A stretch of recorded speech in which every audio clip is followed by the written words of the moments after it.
उद्धव ठाकरे यांनी स्वतःची तब्येत आणि त्यांचं बोलणं सांभाळावं असं प्रतापराव जाधव म्हणाले।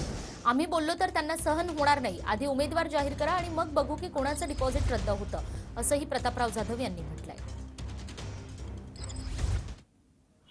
उद्धव ठाकरे यांच्या आज दोन ठिकाणी या ठिकाणी जनसंवाद दौरा झाला, सभा झाला। तुमच्यावरती त्यांनी विविध पद्धतीने टीका केली, काय सांगायचं? आता इतकं बोलल्यानंतर मला वाटतं त्यांनी त्याच्या पुढे काय टीका केली असेल त्याला काही अर्थ राहत नाही। आता विरोधक म्हणून आता त्यांना दुसरं कुठलंही काम राहिलेलं नाही।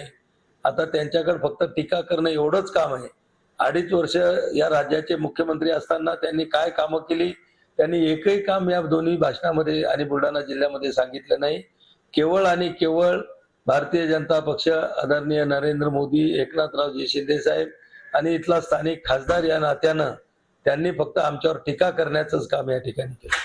आम्ही आमच्या भाषेमध्ये सुद्धा त्यांच्या प्रत्येक शब्दाचं उत्तर त्या ठिकाणी देऊ शकलो असतो, पण मला वाटते उद्धव साहेबांनी थोडं स्वतःची तब्येत सांभाळावी, बोलणं सांभाळावं आणि आमच्यासारख्या लहान कार्यकर्त्यावर जर अशी करतात, आता शेवटी कृष्णानं शिशुपालाला 100च गुन्हे माफ केले होते आणि म्हणून उद्धव साहेबांनी त्यांची 100री भरण्याची वाट पाहू नये। ज्या दिवशी आम्ही त्यांच्या बाबतीत बोलायला लागू ते मात्र त्यांना सहन होणार नाही। म्हणून माझी विनंती आहे की तुम्ही राजकीय बोला, धोरणात्मक बोला, आमचं काही चुकत असेल त्याच्यावर टीका करा, तो अधिकार आहे, पण उठसूट काहीतरी त्यांच्या नावासारखी त्यांना जसं उद्धवच्या ऐवजी उद्धट टीका त्यांनी आमच्यावर करणं बंद करावं। कॅमेरामन हिरेश देशमुख सह गणेश सोळंकी, TV9 मराठी, मेहकर।